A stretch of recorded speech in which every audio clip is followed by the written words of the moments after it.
Welcome to DefTech Times, your source of geopolitical news. Today, we'll explore how sanctions evasion techniques are growing. One of the most sophisticated method is employing nominee directors, strawmen, front companies, and isolation companies. Let's break it down.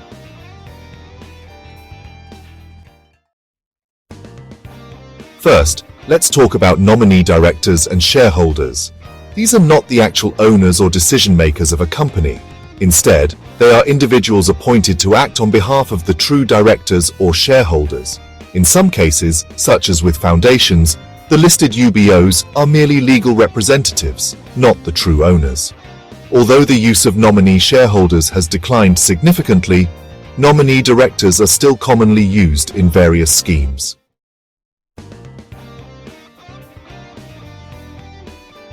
Next, we have strawmen, also known as frontmen. These are individuals with low public profiles who act as proxies for sanctioned targets. The sanctioned individuals or entities operate behind the scenes, directing the strawmen's activities.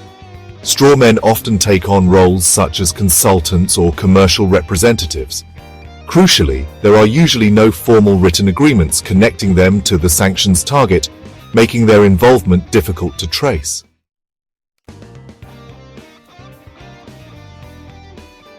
Now let's discuss front companies. These entities conceal the identities of sanctioned targets who are the true beneficial owners or controllers. Front companies are often used in combination with strawmen or nominee directors to create a layered, opaque structure. These companies make it appear as though legitimate businesses are operating, when in reality, they are acting as a facade for illicit activities.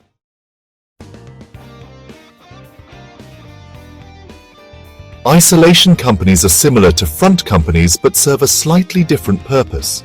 These entities are specifically chosen for their lack of prior connections to the sanctioned target or the evasion scheme.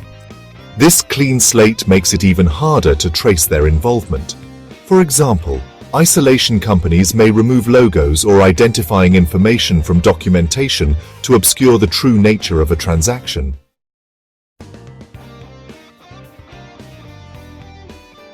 One of the most infamous examples of these tactics comes from ZTE, a telecom giant that violated US sanctions on Iran and North Korea.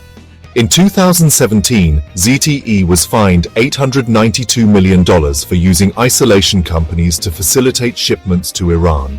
ZTE employed several third-party companies to act as intermediaries.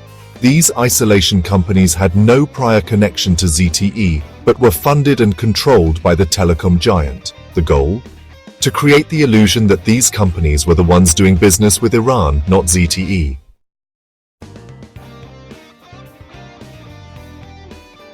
These companies went to great lengths to remove evidence of ZTE's involvement. Logos, branding, and references to ZTE were scrubbed from all shipping documentation. To the outside world, it appeared as though the isolation companies were conducting the transactions independently.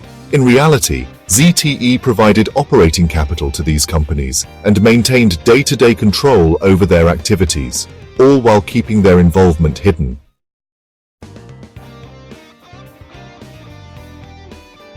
To combat these tactics, it's crucial for regulators and compliance teams to look beyond surface-level information.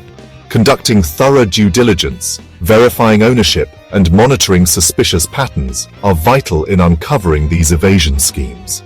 By understanding how nominee directors, strawmen, front companies, and isolation companies operate, we can strengthen the global fight against sanctions evasion.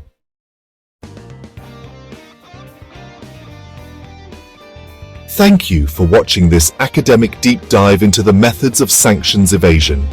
If you found this video helpful, please like, share, and subscribe to stay informed on more topics like this. Until next time, stay vigilant and stay informed.